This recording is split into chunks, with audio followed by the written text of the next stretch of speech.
Hi guys, my name is Prowler and today I'd like to do another video talking about Battalion 1944. Specifically, I want to look at some of the arguments thrown back at people not understanding where the game's coming from, people not understanding when they say they want an authentic World War II shooter, or, people are saying the speed is too quick and things like that, they didn't expect all the jumping.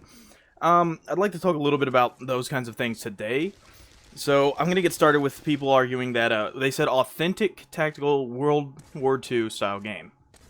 Now, authentic can be taken a number of different ways, but if we look at the actual definition, there are a couple different ones, of undisputed origin, or genuine.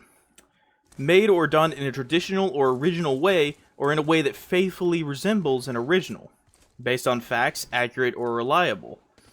And so, basically, what that means is authentic as a term means that it is either based on something original, based on wanting to be like the original item it's trying to copy, or that means it's more its own thing and is faithful to whatever it's taking itself from. Now, authentic in video games can mean a number of different things. If you look at racing games that want to be authentic, being authentic in a racing game means all the cars handle realistically. It means all the environments you go and see are realistically done. It means the cars look realistic, the sounds are realistic. It means it's as real as it can be. And that is one form of authenticity in video games. Another one could be if you say you wanted to make a game that's authentic to like Quake, you're not going to see a game that plays like Call of Duty. You're going to see a game that plays like Quake no matter what environment you see it in. If you see people saying they want a game that's authentic to a style of gameplay, you're going to see a game that plays like that no matter what the visuals are. Now, when they use the term authentic when describing Battalion 1944, the way they seem to have used it from what I could understand and from what most people who followed the game and are actually excited for it understood, they use it in a way to mean that the gameplay will be authentic to the older Call of Duties, the older Medal of Honors. It'll be authentic to that style of gameplay. Now, that means there's a lot of like jump spots, there's a lot of getting used to the recoil of guns, it's a lot more skill based, it's not unlock based, it's not taking the stuff from newer Call of Duties and newer gameplay like that, it's taking the original, the Call of Duty 2, Call of Duty 1, Medal of Honor Airborne, like games like that, it's taking stuff from them and putting it into a more game that looks more modern for today's standards. Now, authentic for the World War II setting would be just that, authentic for World War II. The guns sound right, the guns look right, the environments are right. The gameplay, however, is not covered in that, and I feel like that's where a lot of the confusion comes from. Now, at the same time, they have talked a bit about it. In the most recent blog post they made for people who helped back them on Kickstarter, they talked about a little bit about the movement speed. They've said that the guy playing it, the gameplay you're seeing now on the screen, is just taken directly from their first reveal of it. It's played by a man named Joe.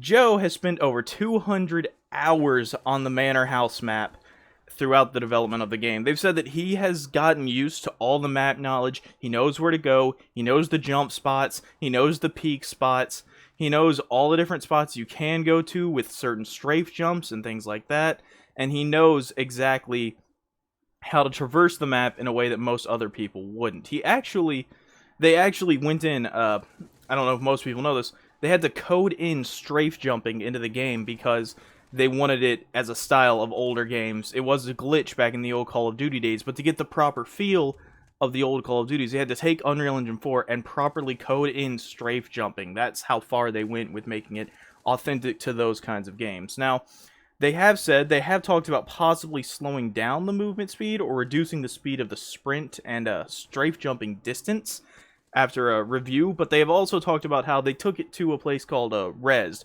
which is a big gaming expo.